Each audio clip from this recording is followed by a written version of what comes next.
Boker Tov. So we've discussed the different caveats when a person is traveling to Israel, perhaps only needs to keep 1 day. But we can conclude really by saying that a person who travels to Israel and doesn't spend his 3 Chagim there and doesn't own property there and is traveling there for holiday for Yom Tov and is intending to come back, he needs to keep 2 days according to the halakha, although we did say there are those who say even in such a case you only need to keep 1 day, but the general accepted consensus is that you only keep two, you only keep, you have to keep 2 days in such a case. In such a scenario where a person is keeping 2 days and he's in Israel, so everyone else, it's let's say the 8th day of Pesach or the 8th day of Sukkot, so everyone else is, or the day after the Simchat Torah, everyone else is in Israel, is doing melacha, is working, and you keeping Yom Tov, you can't do melacha, of course.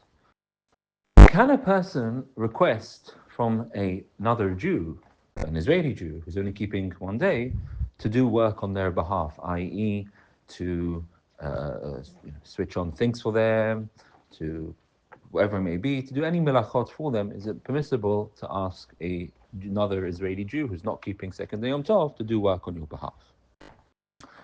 So the starting point would be to say that no, absolutely not, it's forbidden. Because Jew to another Jew has the concept of shelichut, agency. And by asking another Jew to do work on your behalf, he's acting as if he's acting as your agent. And so in that sense, although you're not doing the melacha yourself, but through the concept of shelichut, through the concept of agency, he's doing it on your behalf, and therefore it's as if you've done it.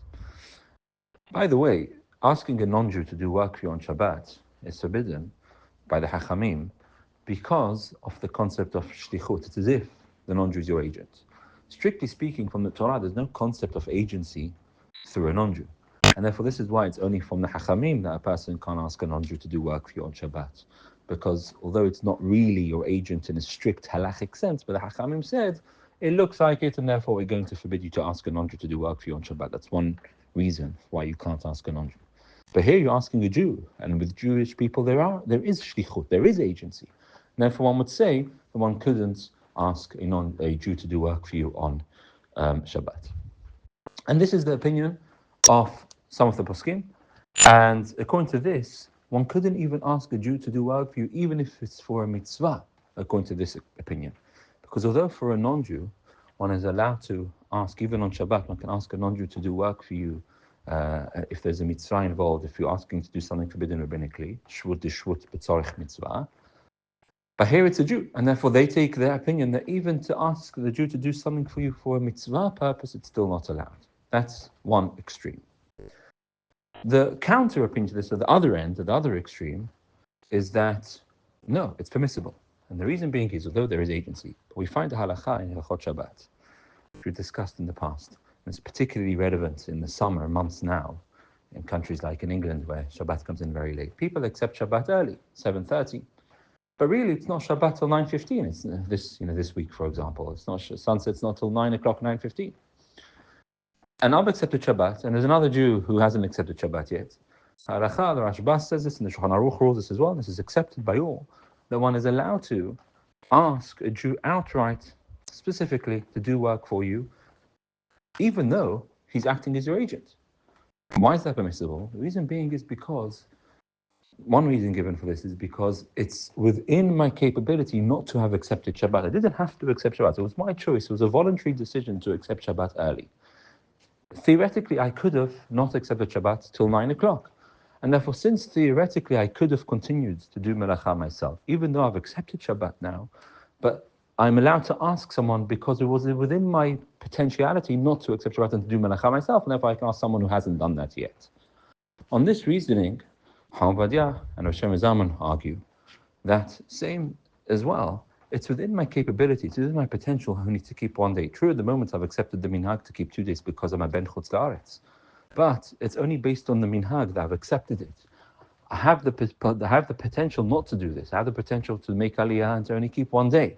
Therefore, since it's possible for a person to only keep 1 day, he's allowed to ask someone else to do so. And according to this view, one can ask a Jew to do melacha for you, even if it's not for a mitzvah, even just for pure pleasure or whatever it may be. One can outright ask a Jew to do melacha for you. because it's within my capability not to have to keep 2 days if I really wanted to do so. And so on one side, we have the view that you can't ask a Jew to do melacha for you, even if it's for a mitzvah. And on the other side, we have the view that one can ask a Jew to do melacha for you, even if it's not for a mitzvah.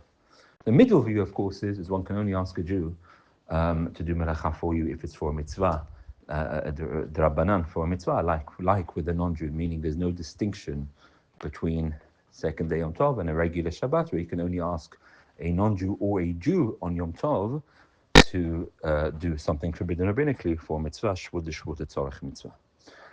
So, to summarize, with regards to asking a Jew to do work for you, someone who travels to Israel is keeping 2 days, asking a Jew to do work for you on Yom Tov, second day Yom Tov, there are 3 opinions. The most strict opinion is that you can't ask a Jew to do anything for you, even if there is a mitzvah involved.